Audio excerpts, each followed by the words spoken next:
Assalamualaikum warahmatullahi wabarakatuh.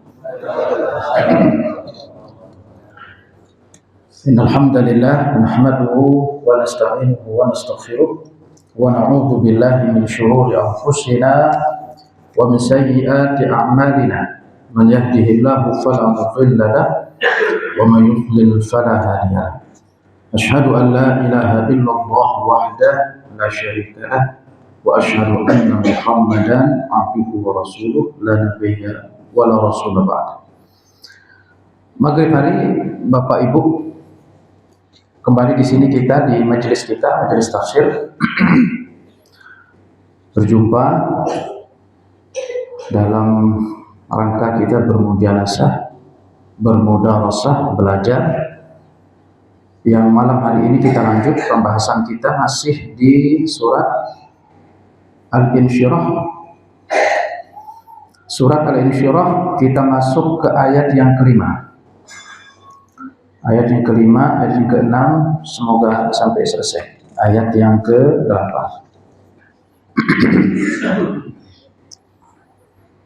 Allah Ta'ala yaqul, a'udzu billahi minasyaitonir rajim, fa inna ma'al usri yusra, inna ma'al usri yusra.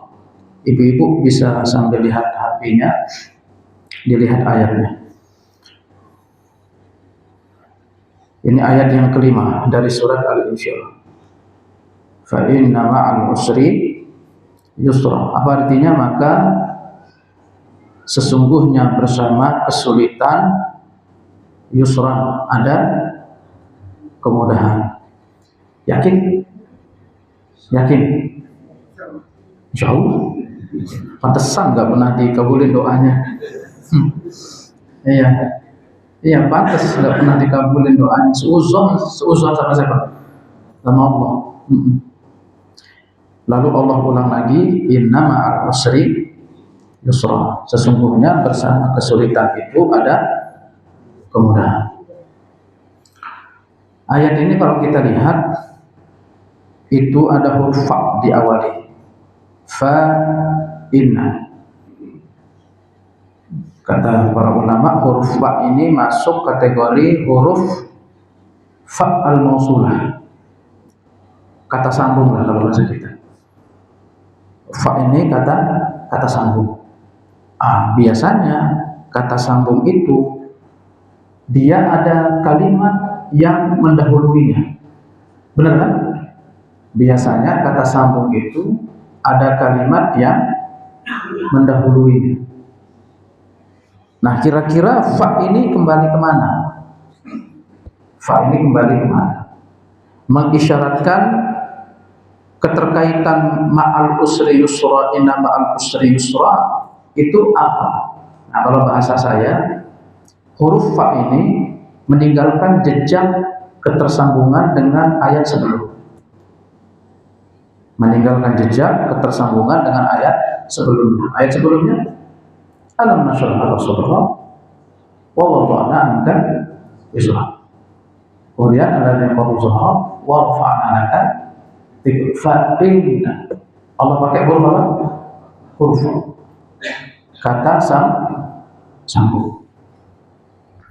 Kalau bahasa tafsirnya itu wajhu ta'alluqi hadhil ayah bima qabla an al-musyrikin kanu yu'ayyiruna Rasulullah sallallahu alaihi wasallam bil faqr wa yaquluna in kana ghuratuka min hadha alladhi tad'ihi talab al-ghina jama'na laka malan hatta takuna ka isri ahli Makkah.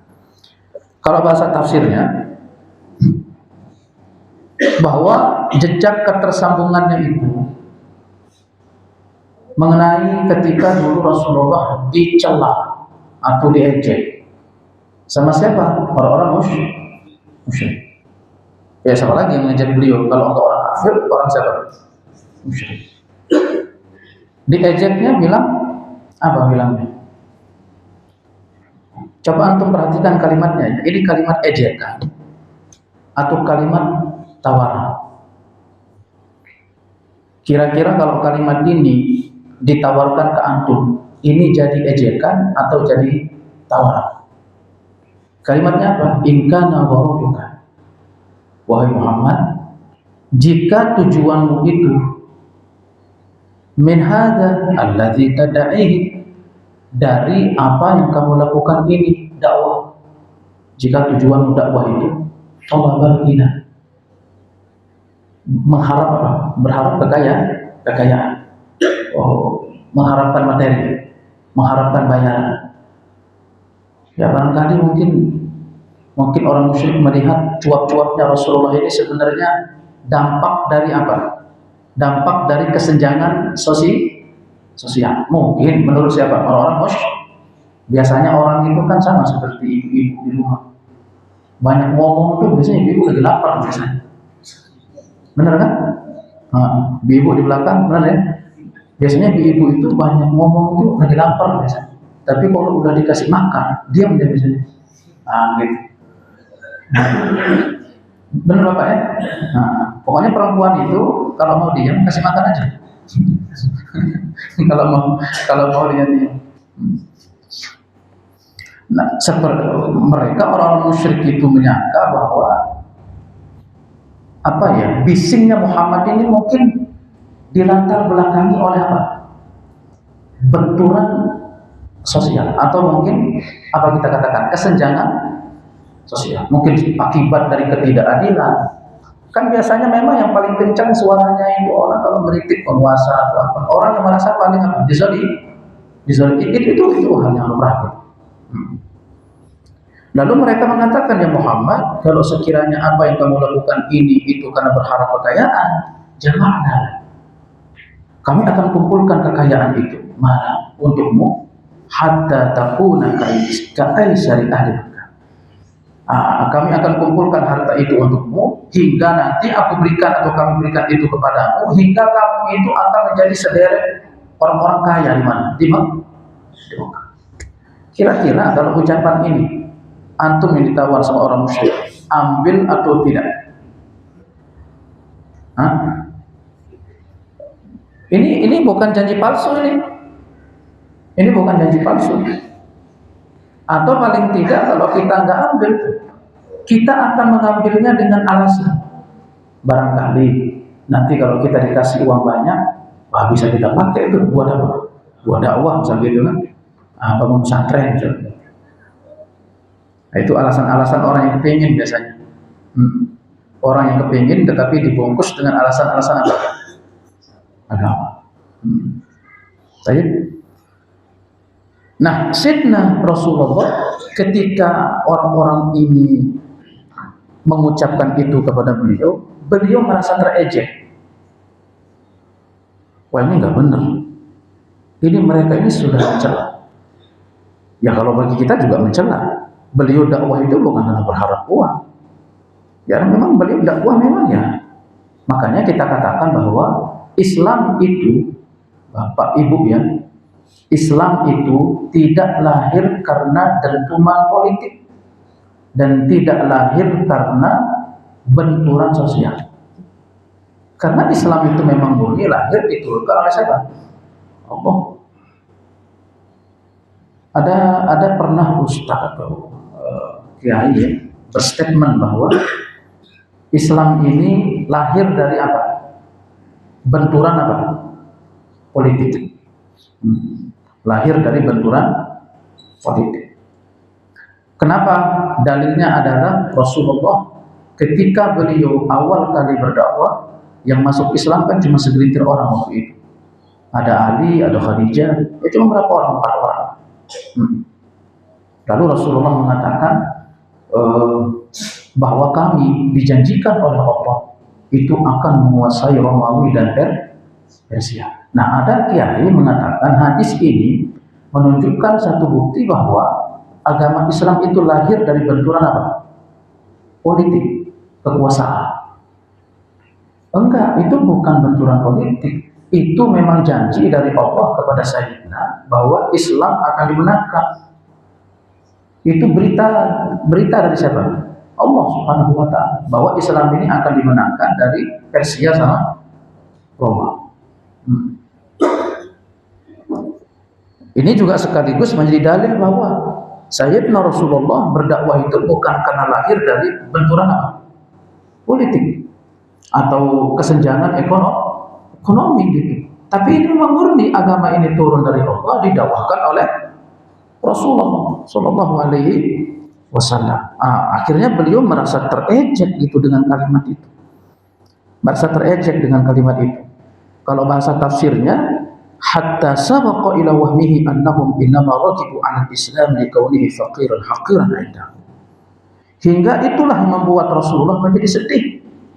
Fasyaqqa dzalika 'ala Rasulillah. Ucapan itu membuat Rasulullah sedih. Ada kemungkinan bahwa mereka menolak dakwahku ini bukan karena dakwah itu. Ada kemungkinan mereka menolak dakwahku ini karena aku kan sedih. Kalau orang lebih terhormat gitu. Orang kalau menolak kita itu karena kita adu debat, itu lebih terhormat. Tapi kalau orang bilang misalkan, siapa sih dia? Udah miskin, fakir lagi, apa namanya, ngajak-ngajak orang lagi, nggak tahu diri. Itu kan lebih apa? Sakit gitu. Ya wajar, orang Rasulullah juga adalah aspek-aspek manusiawinya itu aktif. Dikira mungkin oleh orang-orang musyrik itu semua bisa dibeli dengan apa? Dengan uang. Nah, inilah yang menjadikan Rasulullah sedih. Nah, jadi sekarang antum fokus huruf fa yang ada di fa'in nama al-usri yusra itu terkait hubungannya dengan ayat sebelumnya berupa jejak berikut. Jejaknya apa? Jejaknya ketika dahulu orang-orang musyrik mencela siapa? Atau mengejek Rasulullah, yang membuat Rasulullah menjadi sedih. Maka turunlah surah. Fa'addadallahu ta'ala alaihim minanahu fi hadhihi surah. Lalu Allah menghitung atau menyebut karunia-karunianya di surat Al-Insyirah. Kamu sedih Muhammad. Alam nashrah laka sadrak wa wada'na 'anka wizrak. Baru setelahnya itu wa rafa'na laka dzikrak fa inna ma'al usri yusra. Jadi sedih itu solusi atau mungkin jalan keluar yang paling dekat Allah berikan untuk Sayyidina insyirahus sadr. Lapang apa? Lapang dada. Setelah lapang dada, dimaafkan dari kesalahan. Kalau antum kira-kira jadi nabi, ini kita pasang permisalan. Kalau antum jadi nabi, diejek miskin sama orang musyrik, kira-kira yang antum minta sama Allah apa? Apa? Kaya kan? Iya. Karena model-model kita model petarung memangnya. Iya. Model-model yang nggak mau kalah saing. Orang punya ini, pingin punya itu. Orang punya itu, pingin juga punya.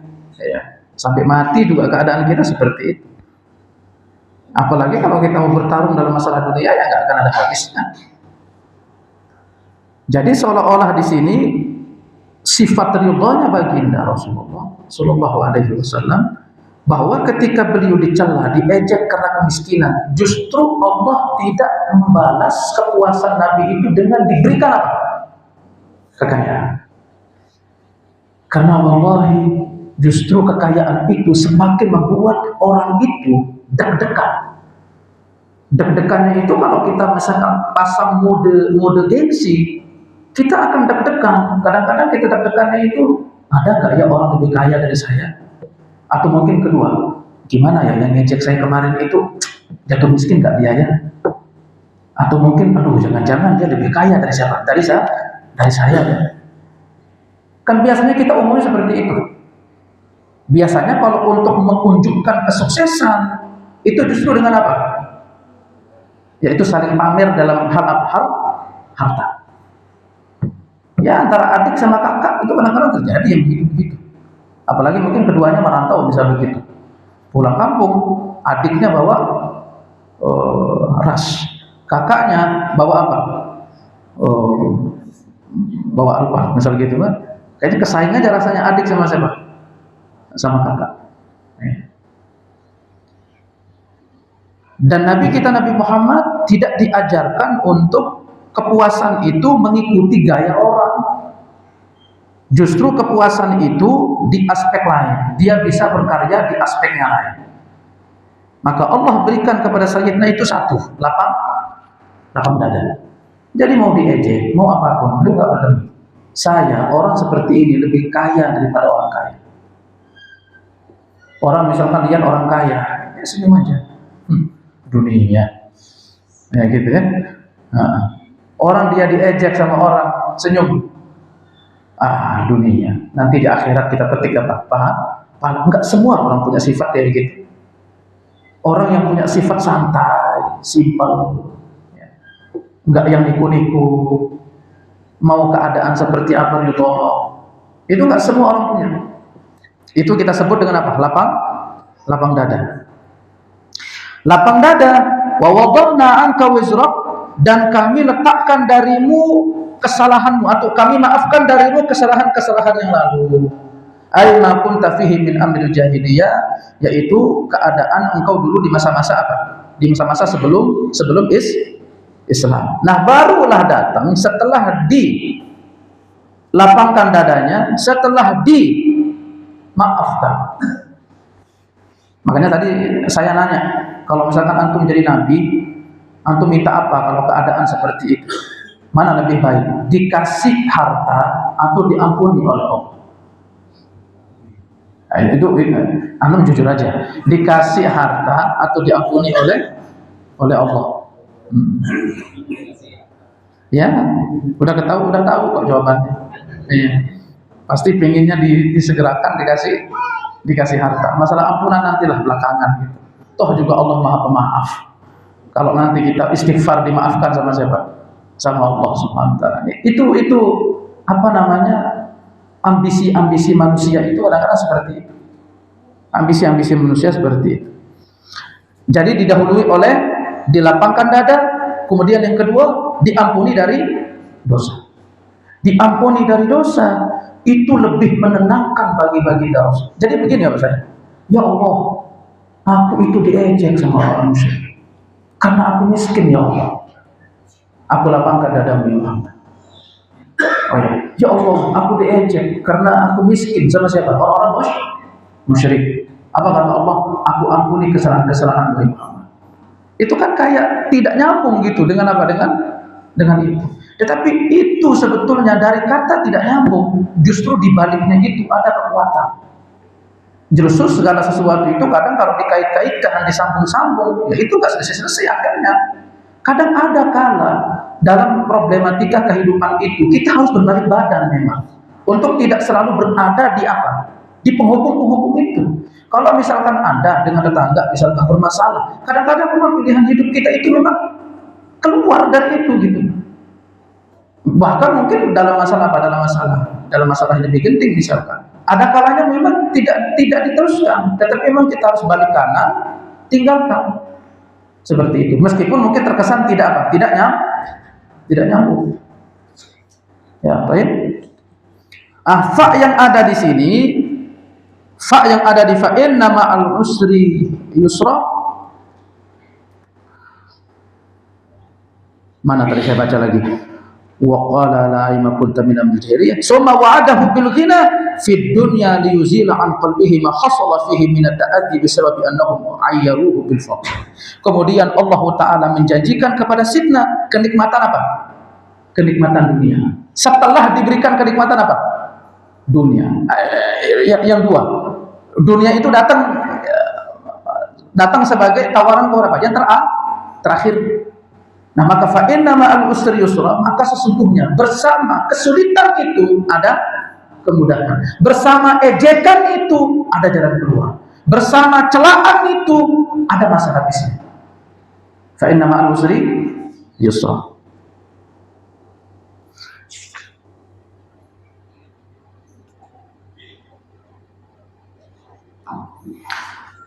Jadi masuknya huruf fa pada fa inna ma'al usri yusra, kata mereka ulama tafsir kita itu la yahzun kama yaqul wa ma anta fihi minal qillah fa innahu yahsulu fid dunya yusrun kamil. Wahai Muhammad, mestinya tidak membuat sedih kepadamu itu apa yang mereka ucap, meskipun engkau itu orang yang apa? Orang yang berkekurangan, karena sesungguhnya sebentar lagi atau engkau akan mendapatkan kenikmatan dunia dengan mudah dan itu sempurna.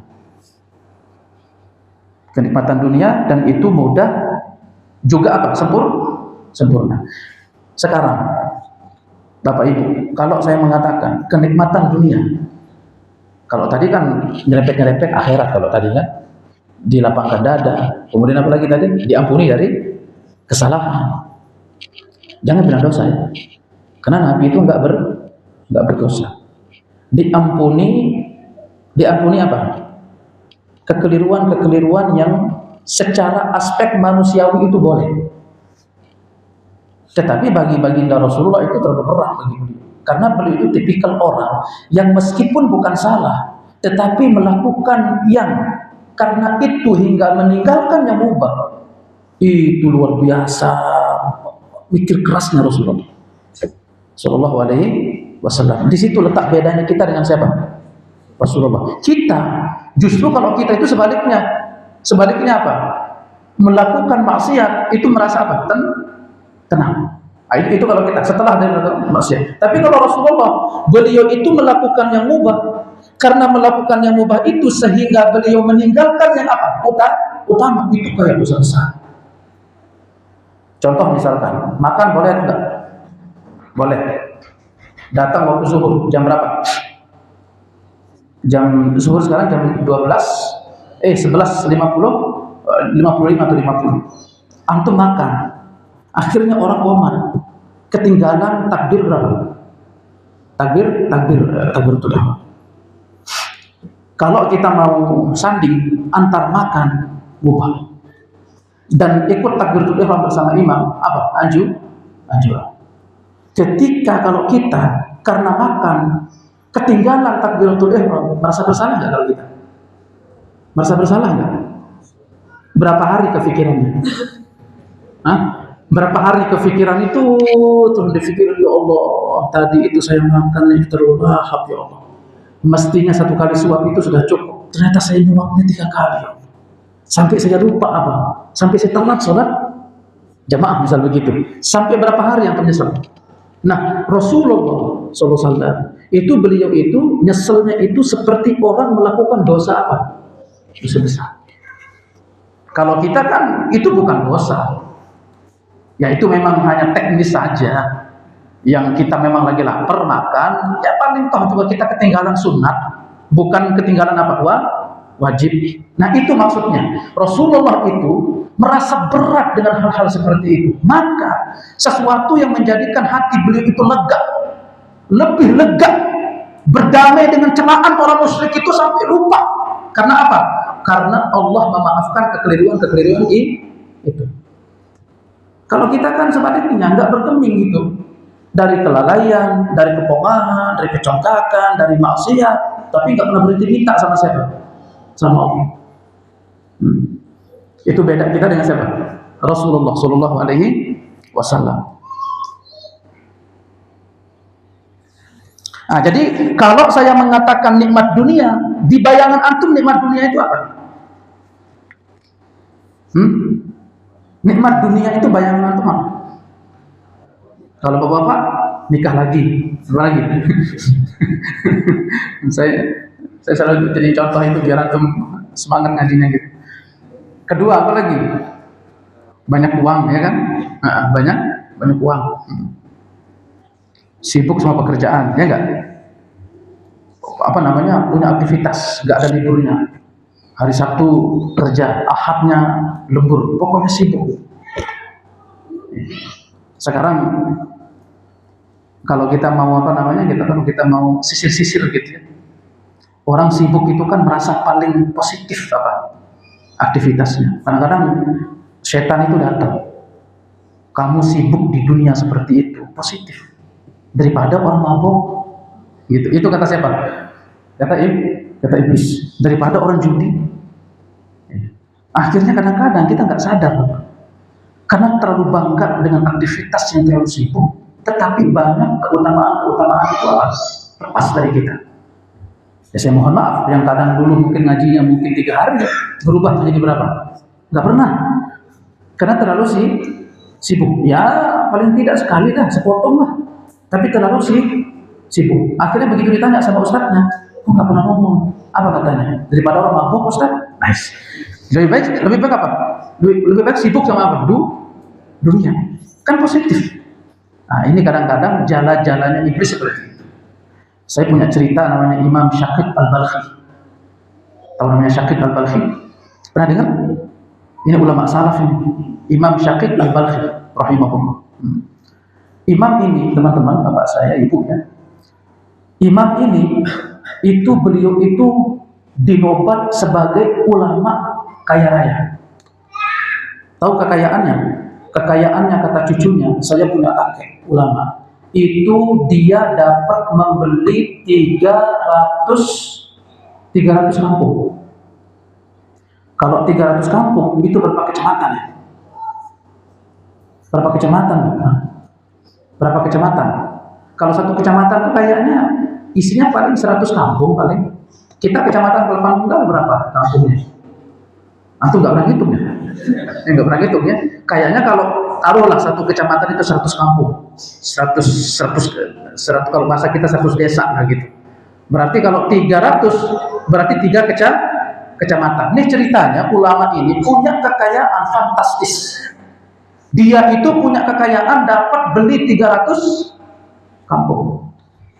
Kalau model-modelan antum, enak itu. Kalau model-modelan kita, alasan kita kaya, pasti kita akan bumbu-bumbui dengan apa? Dengan hal-hal yang yang sifatnya ketaatan, tetapi ketaatan itu untuk membungkus maksud-maksud dunia. Kalau saya punya satu kampung, Ustaz, 300 kampung, saya ingin bangun masjid disebut 300. Oke, siap. Terus nanti di situ ada kajian-kajian sunnah. Oke, siap. Kita kasih namanya kampung-kampung apa? Sunnah. Kata iblis terus. Akhirnya kan aktivitasnya positif. Jadi, tetapi ternyata dia ngomong begitu karena kenapa? Karena dia bisnis. Ya wajar dia ngomong seperti itu karena dia developer masalahnya, bangun rumah. Ya, kalau masih bercampur antara agama dengan unsur duniawinya itu terlalu tidak jernih masalahnya. Itu di tingkat makom-makom ulama dulu ya. Ya kalau sekarang ya bagus lah. Bangun perumahan, bikin masjid. Bangun perumahan, tegakkan dakwah sunnah. Meskipun ada unsur duniawinya, ya nggak apa-apa lah kita main di situ. Ya, karena kalau kita mau main seperti ulama-ulama dulu kayaknya terlalu kurang. Beliau dapat membeli 300 kampung. Akhirnya, dan beliau ini orangnya sibuk Bapak. Selain sebagai ulama, sebagai ahli fatwa, beliau itu setiap waktunya kerja. Tidak ada yang sia-sia waktunya dari per detiknya, nggak ada. Pokoknya beliau itu berpikir bagaimana untuk positif duniawi, menghasilkan ini nanti bisa sedekah segala macam. Menurut antum, baik atau tidak? Baik atau enggak? Dan ingat ya, beliau punya 300 kampung, itu tidak berubah, jadwal ngajarnya nggak berubah, jadwal ngajinya nggak berubah, jadwal sholatnya nggak berubah, jadwal mutolaahnya nggak berubah. Antum kayak sedikit biasanya berubah biasanya. Nah, kalau kita kan sibuk sedikit, hidup kita itu apa? Berubah. Kalau beliau nggak berubah. Yang dulunya yang biasanya mutolaahnya misalkan berapa kali, 5 kali dalam sehari, mutolaahnya nggak berubah. Meskipun beliau bisa beli kampung berapa? 300. Kita ini nggak seberapa kayanya, tetapi ya Allah sibuk banget gitu. Akhirnya subhanallah beliau itu pergi jualan ke Turkiya. Nah, kalau bahasa kita kan Turki lah gitu. Jualan beliau di situ. Bertemulah beliau itu dengan seorang abadatul asnam, tokoh penyembah berhala. Ketemu dengan tokoh penyembah berhala. Tokoh penyembah berhala lagi ceramah, lagi ngasih nasihat. Akhirnya beliau karena ulama, akhirnya apa? Langsung disambut dengan ucapan qaulukum batil. Ucapan kalian itu apa? Batil. Sesungguhnya bagi kalian itu ada Tuhan. Siapa Tuhannya?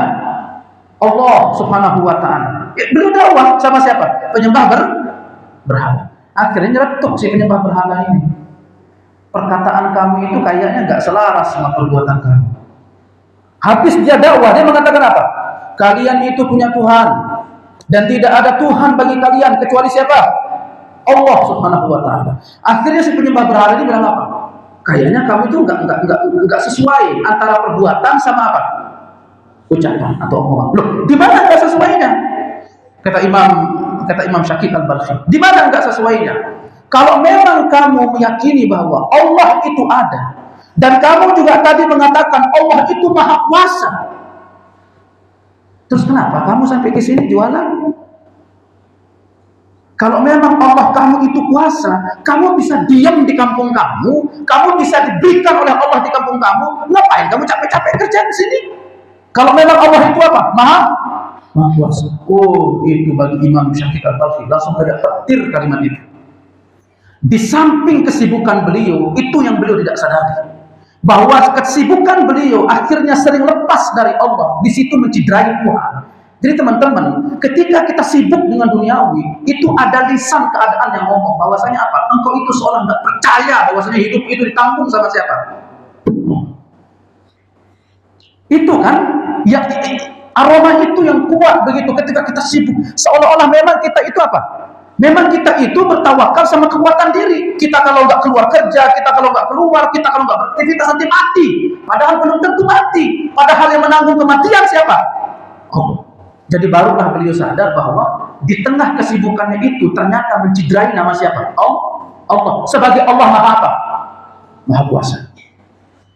Akhirnya beliau ditutup dagangannya, akhirnya beliau pulang. Setelah itu 300 dirham kekayaannya semua dibagikan ke orang dan memiskinkan dirinya. Maka di kampung pada waktu itu tidak ada yang paling miskin melebihi siapa? Syakib. Setelah itu beliau dermakan seluruh waktunya untuk siapa? Allah. Agar tidak ada lagi celah Allah itu di tengah kesibukan siapa? Manusia. Antum paham arah saya berbicara? Jadi orang ketika sibuk itu seolah-olah kita itu tidak menaruh kepercayaan penuh kepada siapa? Berarti harus agak santai, Ustaz. Ya silakan aja kalau begitu cara antum berpikir. Tetapi memang ulama-ulama kita dulu itu memang santai. Dan mereka karena sangat yakinnya dan cara pola hidupnya memang yang beda dengan kita. Mereka dapat makan. Saya pernah cerita ya. Itu Hamad bin Salamah itu pernah jualan. Beliau itu tahu cara jualannya, bisnisnya. Beliau itu pergi jualan. Beliau itu kalau sudah dapat untung berapa? Seharga 1 biji kacang. Biji kacang kalau ditimbang, 1 biji kacang ditimbang itu berapa, Bu? Berapa ons? Ada orang beli kacang sebiji? Nggak ada. Tapi kalau beliau pergi jualan, kemudian dapat untung sebesar biji kacang, itu beliau tutup dagangannya, beliau pulang. Beliau punya istri, beliau punya anak, dan hidup. Kita itu punya 10 juta, 15 juta, nggak cukup-cukup. Oh, masalahnya nggak ada keberkahan, masalahnya. Nggak ada keberkahan. Keberkahannya itu bukan dikenyang, tetapi keberkahannya itu disikap menerima dari apa yang Allah berikan. Itu kan sebenarnya soal pola hidup aja sebetulnya. Orang dengan imajinya makan sebiji kacang itu bisa kenyang. 1 biji kacang minum 3 botol kenyang. Dengan orang makan banyak sedikit minum sama aja sebetulnya gitu. Cuman kita itu terlalu fokus di hal-hal seperti itu. Orang makan spaghetti, ingin makan spaghetti. Orang pergi ke gacoan, ingin ikut makan apa? Gacoan. Kan itu masalahnya. Pergi ke mall, orang makan, ingin makan seperti itu. Ya pantesan nggak pernah kenyang karena selalu ingin seperti orang lain masalahnya.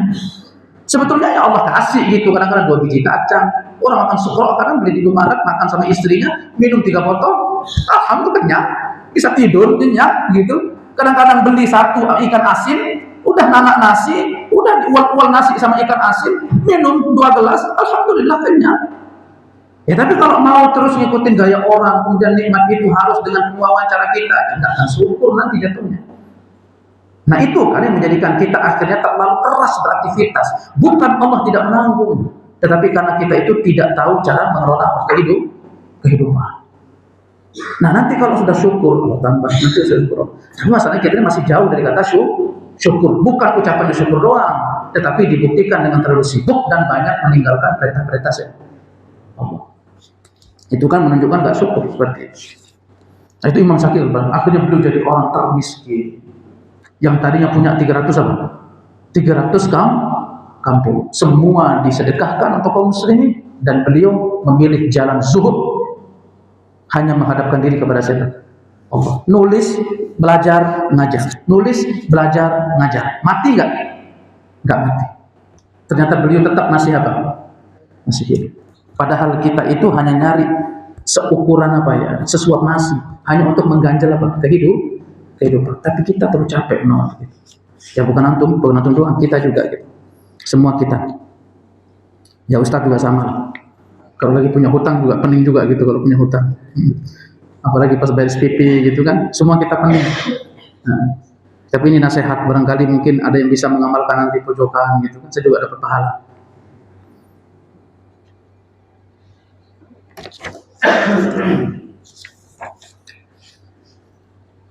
Jadi saya menggantung di pertanyaan. Kalau saya misalkan lempar pertanyaan, menurut antum kalau nikmat dunia itu apa? Biasanya uang, biasanya kan begitu. Nah, Imam Ibnu Abbas radhiyallahu taala anhu, fa inna ma'al usri yusra. Inna ma'al usri yusra. Jadi saya ulang. Huruf fa tadi kata apa? Kata sambung. Kata sambung biasanya ada kalimat yang mendahulunya. Jejak yang mendahulunya yaitu kisah terkait Rasulullah dicela diejek. Lalu Allah menjanjikan apa? Pelapangan dada. Apalagi setelah pelapangan dada diampuni kesalahan. Dijanjikan nikmat dunia. Fa inna ma'al usri yusra, inna ma'al usri yusra. Kalau kita analisa di sini, Bapak Ibu ya, al-usri disebut berapa kali? Disebut berapa kali di sini? Al-usri disebut berapa kali? 2. Yusra disebut berapa kali? 2. Sama-sama 2. Tetapi bentuknya sama atau beda? Sama atau beda? Antum nggak lihat Quran sih? Nggak lihat Quran. Sama atau beda? Beda. Bedanya di mana? Kalau al-usr ada alif lam. Kalau di yusron tidak ada alif lam. Kata Imam Ibnu Abbas radhiyallahu taala anhu, ketika beliau membaca ayat ini, beliau mengatakan begini. Allah Ta'ala yaqul. Allah berfirman di sini, khalaqtu usran wahida baina yusrain, falan yaghliba usrun yusrain. Allah menciptakan satu kesulitan antara dua kemudahan. Dan satu kesulitan tidak akan pernah bisa mengalahkan dua apa? Kemudahan. Yakin atau enggak? Yakin? Ya. Beneran yakin ya? Allah ciptakan berapa kesulitan? 1. Kemudahan berapa? 2. Dan tidak mungkin satu kesulitan bisa mengalahkan 2 kemudahan. Berarti sementara di sini disebut berapa kali kesulitan? Disebut 2. Nah terus gimana dong kalau begitu? Sementara tadi kesulitan dicipta berapa? 1. Kemudian berbarengan dengan 2 kemudahan. Jadi begini konsepnya, Bapak ya. Orang ketika diletakkan kesulitan padanya, Allah juga berikan 2 kemudahan. 2 kemudahan. Nanti saya tambah lagi keterangannya supaya untuk menambahkan keyakinan. Saya mau fokus dulu di sini disebut al-usur 2 kali. Tetapi dengan redaksi yang berbeda. Al-usur pakai alif lam, kalau yusur tidak pakai alif lam, tapi pakai nakirah yusran. Makanya kalau kita nyambung, fa inna ma'al usri yusran, inna ma'al usri yusra. Ada yang pakai alif lam, yang satunya pakai tanwin. Nah, pakai alif lam ini meskipun disebut 2 kali, tetapi kesulitan itu tetap jumlahnya berapa? 1. Ditunjukkan oleh alif lam. Jadi meskipun disebut 2 kali di sini, tetapi kesulitan yang sama. Tetapi berbeda dengan kemudahan. Allah menyebut kemudahan itu pakai apa? Tanwin. Itu kalau bahasa Arab disebut apa? Nakirah. Jadi kalau nakirah itu tidak tentu. Tapi kalau alif lam itu tertentu. Jadi kalau ada penyebutan alif lam biasanya tertuju untuk 1. Kalau saya mengatakan al-ma'hadu pakai alif lam, berarti orang sudah tahu ma'had itu ma'had ini karena pakai alif lam. Tapi kalau saya mengatakan ma'hadun itu belum tentu. Ma'had mana yang saya maksud? Karena pakai nakirah. Kalau misalnya saya mengatakan aku pergi ke al-ma'had, Orang sudah tahu, oh berarti Ustaz pergi ke Tazkirah, asal gitu. Tapi kalau saya bilang, saya pergi ke Ma'hadin, berarti kemana tuh? Mana Ustaz itu gitu? Ma'had yang istri kedua atau berapa? Asal gitu. Misalnya tuh apa namanya di tempat aktivitas yang kedua atau ketiga seperti itu. Nah, itu kalau pakai apa? Pakai tanwin. Tapi kalau pakai alif lam itu satu. Paham tuh? Nah, jadi meskipun disebut dua kali di sini, itu al-usru satu kesulitan yang sama. Tapi kalau yusron yang pertama berbeda dengan yusron yang keberapa? Yang kedua. Jadi satu kesulitan Allah menyertainya dengan dua apa? Kemudahan. Nah, begitu caranya ya. Atau kedua, gimana caranya untuk memenuhi hadis yang tadi? Riwayat yang tadi mengatakan bahwasanya Allah menciptakan satu kesulitan dengan dua kemudahan. Dengan kita melihat alif lam yang ada di al-usul, kesulitan yang sama. Atau dengan cara yang kedua. Cara yang kedua, bahwa pengulangan yang ada ini pengulangan untuk sebagai penguat. Sebagai penguat. Hakikatnya itu sama. Maka untuk pendapat yang kedua ini, lalu bagaimana kita menerjemah yusron? Kalau misalkan yusron pertama, kemudian yusron kedua juga jadi penguat, berarti kan satu-satu berarti kalau begitu. Antum paham nggak maksud saya? Antum ngantuk? Enggak, belum paham. Bismillah, kita minum dulu. Apa riwayat tadi? Allah menciptakan satu kesulitan. Berapa kemudahan? Dua. Bagaimana cara memasukkan tadi apa namanya rumus tadi? Satu kesulitan. Sementara Allah di sini sebut berapa? Dua. Bagaimana caranya? Karena al-usul kesulitan di sini disebut pakai alif lam. Meskipun dia disebut dua kali, tetapi maksudnya tetap berapa? Satu. Karena kesulitan yang sama. Ditunjukkan oleh apa? Alif lam. Berbeda dengan apa? Kemudahan. Katanya apa? Yusron. Karena pakai tanwin. Masuk rumusnya? Oke. Atau kedua, rumus ini bisa kita letakkan bahwa kalimat yang pertama fa innama al-usri yusra pernyataan. Innama al-usri yusra penguat. Sama seperti misalkan tabbat yada abi lahabin wa tabba. Berapa kali disebut wa tabba? Dua. Tabbat yada abi lahabin wa tabba. Berapa kali disebut? Dua. Berarti celaka yang pertama pernyataan. Kecelakaan yang kedua sebagai apa? Penguat. Benar-benar akan apa? Celaka. Tetapi kalau kita memasang misalkan kaidah seperti itu, berarti kesulitan itu satu, kemudahan juga berapa? Satu. Karena kita nilai kalimat yang kedua hanya sebagai penguat, bukan kalimat yang berbeda. Karena kan kalimat juga sama. Fa inna ma'al usri yusran, inna ma'al usri yusran. Maka kata para ulama, yusran ini itu dimaksudkan yusran itu ada dua. Makanya tadi ketemu jawabannya. Kalau saya nanya, antum, kalau misalkan saya sebut nikmat dunia, itu definisi antum nikmat dunia itu apa? Nah, biasanya apa? Uang, tahta, jabatan, wanita, nggak jauh-jauh dari apa? Dari itu. Kepuasan apa? Nafsu.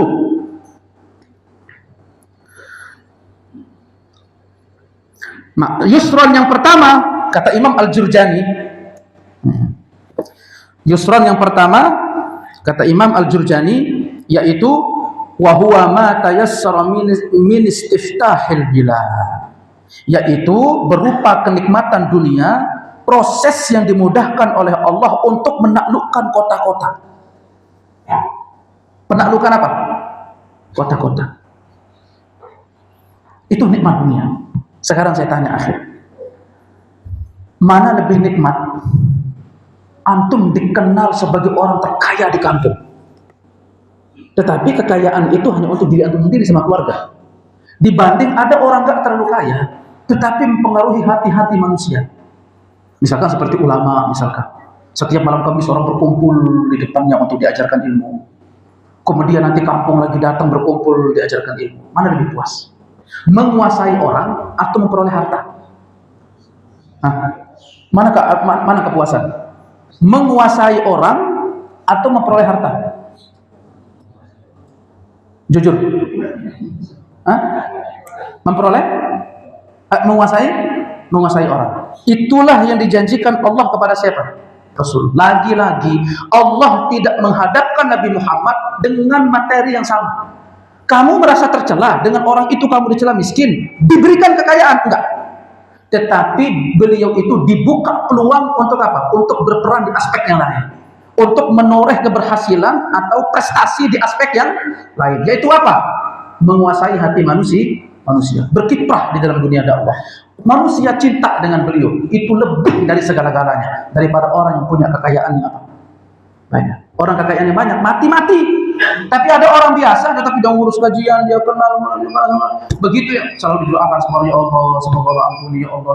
Kalau orang lagi kumpul-kumpul selalu ingat namanya di situ, ya saya ingat pulang dulu ya Allah, orangnya begini-begini, semoga Allah ampuni. Faham antum? Nah, itu lebih puas daripada orang diberikan apa? Berharta. Itu yusrun yang pertama. Adapun yusrun yang kedua, apa yusrun yang kedua? Sawabul jannah. Pahala surga. Lagi-lagi Allah tidak menghadapkan Nabi kita Nabi Muhammad untuk unjuk-unjukkan dalam masalah apa? Tetapi beliau itu dipalingkan dan beliau dibuat tenang, beliau dibuat puas.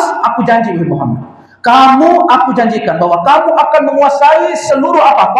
Kota. Makanya kan kapanpun Nabi kita perang, itu selalu posisi Rasulullah itu apa? Menang. Ya kecuali perang Uhud itu kan ada masalah ya kan? Kemudian yang kedua, aku janjikan untuk engkau pahala di mana? Di surga. Baik. Sudah Isya? Sudah?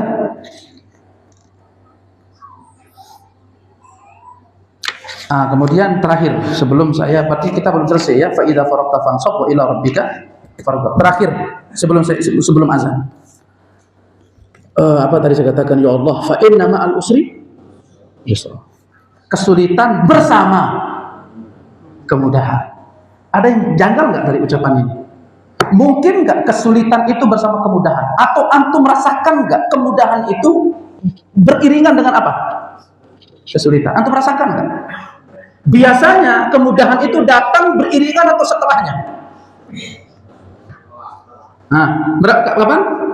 Setelah. Susah mulu kita namanya. Ya wajar gitu.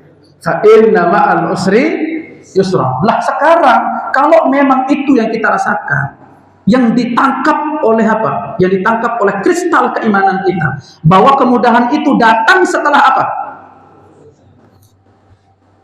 Dan sekarang saya tanya, kemudahan itu datang cepat atau lambat biasanya? Lambat. Merasa lambat kan biasanya kan? Merasa lambat. Padahal umur manusia cuma berapa tahun? 60 tahun. Itu pendek sebetulnya itu. Cuma manusia doang merasa dirinya apa? Panjang. Maka Allah Ta'ala sertakan pakai kata ma. Bahwa ketika kita terjemah, kesulitan datang bersama kemudahan. Bersama di sini meskipun tidak datang beriringan, tetapi maksudnya adalah untuk menegaskan kesulitan itu akan datang cepat. Itu apa? Kemudahan. Tetapi antum selalu suudzon sama saya. Makanya kita itu selalu terasa jauh dari antara kemudahan dengan apa? Kesulitan. Padahal Allah mengatakan apa? Bersama kesulitan cepat datang apa? Kemudahan. Pakai kata apa? Pakai kata maaf. Maka ketika saya menerjemah dengan istilah datang bersama, itu sama dengan apa? Maknanya dengan datang dengan cepat. Itu sudah memenuhi makna bersama. Ya semoga semakin tumbuh gitu sikap-sikap husnuzan dari ayat ini. Dan itulah baginda Rasulullah dididik untuk itu. Untuk tidak cepat mengeluh, kemudian juga apalagi menggerutu, apalagi mungkin suudzon dengan siapa? Allah Subhanahu wa Ta'ala. Tinggal nanti sisa-sisanya itu yang kita perbaiki, pola pikir cara kita untuk memahami teka-teki itu. Ya semoga Allah mudahkan untuk itu. Nanti kita kembali berjumpa di pelajaran berikutnya. Subhanallah hamdika, asyhadu an la ilaha illa anta astaghfiruka wa atubu ilaik. Assalamualaikum warahmatullahi wabarakatuh.